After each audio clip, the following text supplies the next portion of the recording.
दोस्तों, हमारा ब्रह्मांड कई रहस्यों से भरा पड़ा है और उसी में से एक है डार्क मैटर। डार्क मैटर ब्रह्मांड में ऐसे पार्टिकल्स हैं जो ना तो हमें दिखाई देते हैं, ना ही हम उसे छू सकते हैं। ये ना तो प्रकाश छोड़ते हैं, ना सोखते हैं और न ही परिवर्तित करते हैं। वैज्ञानिकों का मानना है कि ये ब्रह्मांड का सबसे मोस्ट कॉमन मैटर है। न तो इसे किसी तरह से ऑब्जर्व किया जा सकता है और न ही इसके एग्जिस्टेंस को प्रमाणित किया जा सकता है। लेकिन फिर भी हैरानी की बात है कि आखिर वैज्ञानिक डार्क मैटर को इतना महत्व क्यों दे रहे हैं। जब डार्क मैटर के एग्जिस्टेंस को अभी तक सिद्ध ही नहीं किया जा सका है, तो फिर भी क्यों वैज्ञानिक इसके अस्तित्व को मानते हैं। तो चलिए जानते हैं आखिर वैज्ञानिक इसके अस्तित्व को क्यों मानते हैं। गाइस, इसको जानने के लिए हमें समय में थोड़ा पीछे जाना होगा। साल 1930 के दौरान स्विस एस्ट्रोनॉमर फ्रिट्ज ज्विकी ने पहली बार डार्क मैटर शब्द का इस्तेमाल किया था। दरअसल वे गैलेक्सी क्लस्टर की गति पर स्टडी कर रहे थे। दोस्तों, ये गैलेक्सी क्लस्टर ब्रह्मांड में बनी कई गैलेक्सीज का समूह होता है। हर एक गैलेक्सी के मास से प्रोड्यूस ग्रेविटेशनल फोर्स इनको एक दूसरे से जोड़े रखने में मदद करता है। जितना ज्यादा मास होता है, उतने ही मजबूत तरीके से ये गैलेक्सीज एक दूसरे से जुड़ी हुई होती है। जैसे हमारी पृथ्वी अंतरिक्ष में घूमती रहती है,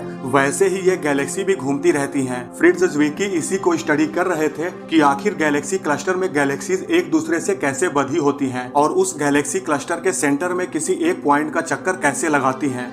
इसी स्टडी के दौरान उन्होंने देखा कि जो गैलेक्सी उस समूह के केंद्र के नजदीक थी, उनकी गति और समूह के बाहरी किनारों पर आई हुई गैलेक्सी की गति एक समान थी। ये देखकर उन्हें झटका लगा, क्योंकि ऐसा होना पॉसिबल ही नहीं था, क्योंकि उस गैलेक्सी क्लस्टर में उतना मास ही नहीं था कि इतना ग्रेविटेशनल फोर्स प्रोड्यूस कर सके जो इतनी तेज घूमती गैलेक्सीज को पकड़ कर रख सके। फ्रिट्ज ज्विकी ने देखा कि बाहरी किनारे पर गैलेक्सीज के घूमने की गति काफी ज्यादा तेज थी। अब उनकी स्पीड के हिसाब से देखा जाए तो उन्हें अब तक उस क्लस्टर यानी समूह से बाहर निकालकर फेंक देना चाहिए था, पर ऐसा बिल्कुल भी नहीं हो रहा था। अब इसके दो मतलब निकलते हैं, या तो न्यूटन का नियम गलत है या कोई इनविजिबल मैटर है जो इतना ग्रेविटेशनल फोर्स प्रोड्यूस कर रहा है जो इन गैलेक्सीज को बांधे हुए है। अब न्यूटन का नियम तो गलत हो नहीं सकता, क्योंकि इसका यूज करके ही हमने ब्रह्मांड के कई सेलेस्टियल बॉडी की गतिविधि पहचानी थी। अब एक यही विकल्प बचता है कि कोई इनविजिबल मैटर है जिससे हम अनजान थे। इस मैटर के बारे में हमें कुछ पता नहीं था, इसी वजह से इसे डार्क मैटर नाम दिया गया। अब उस समय तो डार्क मैटर की अवधारणा तो दी गई थी, लेकिन इसे इतनी तवज्जो नहीं दी गई। इसके बाद साल 1970 के दशक में वेरा रूबिन और केंट फोर्ड नाम के दो एस्ट्रोनॉमर्स ने भी डार्क मैटर पर स्टडी किया, लेकिन सिर्फ एक गैलेक्सी पर। अब एक बार फिर नतीजा वही निकला।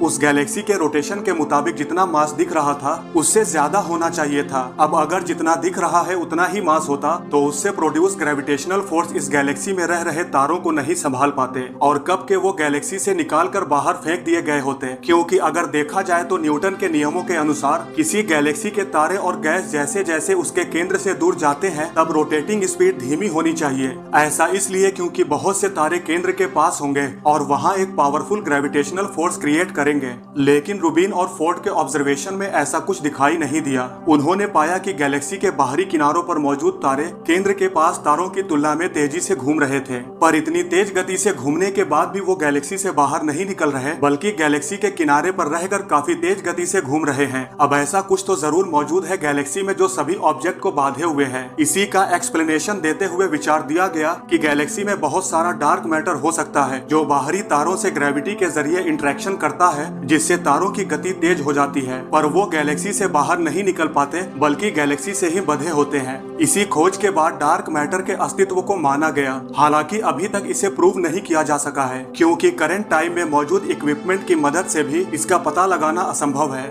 इसीलिए ये अभी तक बस थियरी ही है। लेकिन वैज्ञानिकों को पूरा विश्वास है कि डार्क मैटर का अस्तित्व होता है, क्योंकि डार्क मैटर ग्रेविटेशनल इफेक्ट के कारण मौजूद है जो गैलेक्सी और गैलेक्सी क्लस्टर में दिखाई देता है। अब जिस हिसाब से विज्ञान के क्षेत्र में तरक्की हो रही है, तो हो सकता है शायद आने वाले वक्त में डार्क मैटर के अस्तित्व की गुत्थी को सुलझाया जा सके। दोस्तों, आज के लिए बस इतना ही। अगर डार्क मैटर से रिलेटेड आपके मन में कोई सवाल है तो कमेंट बॉक्स में पूछ सकते हैं, और अगर आपको ये वीडियो पसंद आई हो तो लाइक और शेयर करना न भूलें, और ऐसी ही इंटरेस्टिंग वीडियो देखने के लिए हमारे चैनल को सब्सक्राइब करना न भूलें।